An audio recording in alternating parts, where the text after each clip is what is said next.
इस क्षेत्र में धार्मिक और सांस्कृतिक पर्यटन को नई गति मिल रही है। हमारा मूल उद्देश्य है कि जो है हमारे आस्था के केंद्र हैं, हमारी श्रद्धा के केंद्र हैं, हमारे पुण्य स्थल हैं, उनको और अधिक सुदृढ़ बनाकर इस क्षेत्र में धार्मिक एवं सांस्कृतिक पर्यटन को नई ऊंचाइयों पर पहुंचाना है। और आदरणीय प्रधानमंत्री श्री नरेंद्र मोदी जी का उत्तराखंड के प्रति विशेष स्नेह, अत्यंत लगाव किसी से छुपा नहीं है। मैंने स्वयं देखा है, वे जिस स्थान को भी अपना स्नेह और समय देते हैं, वहां पर्यटन और विकास दोनों को एक नई गति मिलती है। चाहे वो हमारे देश का जो पहले जिसको अंतिम गांव कहा जाता था माड़ा गांव हो, अब जो पहला गांव हो गया है, चाहे आदि कैलाश हो या हरसिल मुखवा जिसको मां गंगा का मायका कहते हैं, या केदारनाथ धाम हो, या फिर हमारा ये पुण्य भूमि जागेश्वर धाम हो, प्रधानमंत्री जी के मार्गदर्शन और प्रेरणा से इन सभी स्थानों की पहचान आज देश और दुनिया के अंदर बहुत सशक्त हुई है। उत्तराखंड के प्रति विश्वास और जागेश्वर धाम की निरंतर बढ़ती हुई वैश्विक पहचान का परिणाम है कि पिछले 2 महीनों में यहाँ 4 लाख से भी अधिक श्रद्धालु और पर्यटकों ने बाबा जागेश्वर धाम का आशीर्वाद प्राप्त किया है। और निश्चित रूप से जागेश्वर और इसके आसपास के क्षेत्र आर्थिक रूप से मजबूत होंगे। क्षेत्र में पर्यटन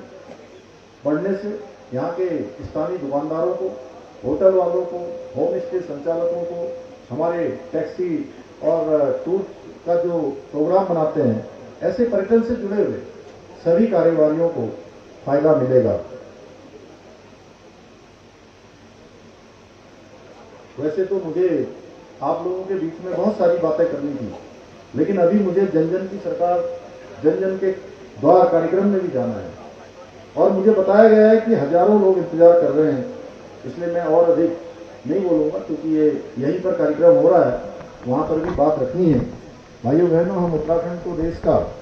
सर्वश्रेष्ठ राज्य बनाने का अपना विकल्प रहित संकल्प लेकर निरंतर आगे बढ़ रहे हैं और आप सभी के सहयोग और जन भागीदारी से हम इस संकल्प को अवश्य सिद्धि तक पहुंचाने में सफल होंगे। मेरी बाबा जागेश्वर से ये प्रार्थना है कि वह हमारे समस्त प्रदेशवासियों पर अपनी कृपा बनाए रखें, अपना आशीर्वाद बनाए रखें, सभी के जीवन में सुख हो, समृद्धि और उत्तम स्वास्थ्य प्रदान करें और हमारे जो प्यारे प्यारे बच्चे जो आज आए हैं, हमारे उत्तराखंड के बच्चे विभिन्न क्षेत्रों में आगे बढ़ें, अपने जीवन में नए आयामों को छुए, नए कीर्तिमान स्थापित करें, सफलता की हर सीढ़ी उनको एक नया सोपान प्रदान करे। इन्हीं शुभकामनाओं के साथ और देवभूमि उत्तराखंड को निरंतर प्रगति के पथ पर बाबा हम सबको रखें, इन्हीं सपनों के साथ पुनः जागेश्वर धाम के चरणों में नमन करते हुए मैं अपनी वाणी को विराम देता हूँ। बहुत बहुत धन्यवाद। मैं अनुरोध करूंगा श्री विधायक जी